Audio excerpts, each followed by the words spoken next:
नमस्कार। आज की इस चर्चा में हम दर्शन शास्त्र के एक ऐसे ऐतिहासिक विश्लेषण पर गौर करेंगे जो सीधे तौर पर हमारी मानसिक दृढ़ता से जुड़ी है।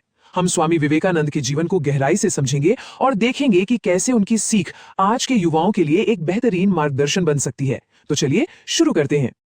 आइए जल्दी से आज के विषयों पर एक नजर डालते हैं। हम बात करेंगे आज के समय में दृढ़ता की जरूरत पर, नरेंद्रनाथ के सफर, उनके संघर्ष, 1893 के मशहूर शिकागो भाषण, आंतरिक शक्ति के नियमों और इस दर्शन को आज कैसे अपनाएं, इन सभी मुद्दों पर। पहला हिस्सा, आधुनिक जीवन में मानसिक दृढ़ता की जरूरत। देखिए, अगर हम आज के माहौल को देखें तो तनाव, भ्रम और नकारात्मकता लगभग हर जगह दिखाई देती है ना? इन सब के बीच शांति और साहस खोजना बिल्कुल भी आसान नहीं है।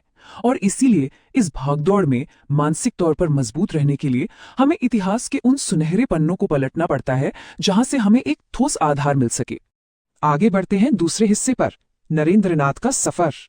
अब यहाँ इस नायक को किसी आत्मिक प्रतीक की तरह नहीं बल्कि एक आम लेकिन बेहद तेजस्वी युवा की तरह देखिए। 12 जनवरी 1863 को कोलकाता में जन्मे इस लड़के के अंदर एक अलग ही आग थी। वो बेहद निडर और जिज्ञासु थे। क्या किसी ने भगवान को देखा है? ये एक ऐसा सवाल था जो उन्हें लगातार परेशान करता था। और परम सत्य जानने की उनकी इसी अटूट भूख ने इस निडर युवा को सब कुछ छोड़कर आगे बढ़ने पर मजबूर कर दिया। और यहाँ ये दोनों पहलू एक बहुत ही शानदार अंतर दिखाते हैं। एक तरफ हमारे पास है नरेंद्रनाथ दत्ता, एक तेजस्वी, जिज्ञासु और सत्य की तलाश में भटकते हुए विद्यार्थी, और दूसरी तरफ है स्वामी विवेकानंद, एक बेहद अनुशासित, निडर और विश्व स्तर पर आत्मिक आवाज। लेकिन ध्यान दीजिए, ये बड़ा बदलाव कोई रातों रात का चमत्कार नहीं था। तो अब आते हैं तीसरे हिस्से पर, संघर्ष और बदलाव। क्योंकि सच तो ये है कि मजबूती का रास्ता हमेशा कठिनाइयों से होकर ही गुजरता है। 1863 में उनके जन्म के बाद सबसे बड़ा मोड़ आया दक्षिणेश्वर में, जब रामकृष्ण परमहंस ने उनके उस बचपन के सवाल का जवाब दिया। लेकिन जीवन इतना आसान नहीं होता। पिता का निधन और भयानक आर्थिक संकट जैसी चुनौतियां उनके सामने आईं। पर मजेदार बात यह है कि इस बेहद कठिन समय के दौरान उनके रोज के अनुशासन ने ही उनकी आंतरिक शक्ति को जागृत किया, जो आखिरकार उन्हें 1893 के उस ऐतिहासिक पल तक ले गया। और इस सफर का चरम बिंदु है हमारा चौथा हिस्सा, 1893 का शिकागो भाषण। जब वो विश्व धर्म महासभा में पहुंचे तो शुरुआत में तो किसी ने भी उन्हें गंभीरता से नहीं लिया। लेकिन जैसे ही उन्होंने अपने भाषण की शुरुआत इन शब्दों से की, अमेरिका के मेरे भाइयों और बहनों, पूरा हॉल तालियों की गड़गड़ाहट से गूंज उठा।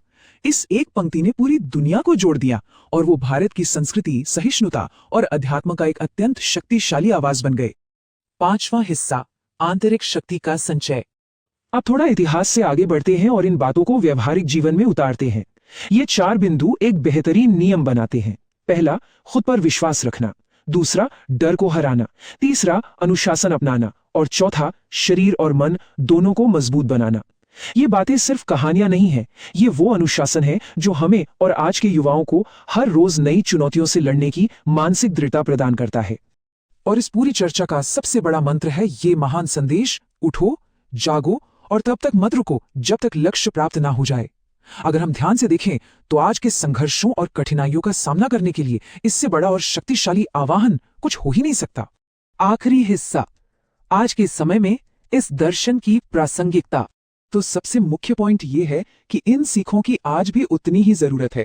मुख्य संदेश यही है कि मानवता के पास अनंत शक्ति है। उन्होंने हमेशा इस बात पर जोर दिया कि हम कमजोर नहीं हैं। हम में से हर किसी के भीतर डर को हराने और किसी भी परेशानी को झेलने की अथाह शक्ति मौजूद है।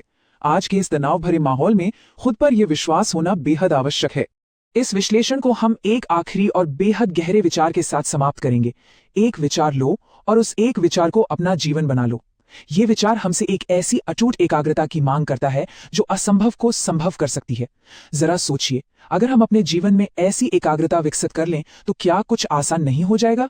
अगर इस दार्शनिक चर्चा ने आपको कुछ नया सोचने पर मजबूर किया हो तो ऐसी ही और ऐतिहासिक चर्चाओं के लिए हमारे साथ जुड़े रहिए और चैनल को सब्सक्राइब जरूर करें। तब तक सीखते रहिए और साहसिक बने रहिए।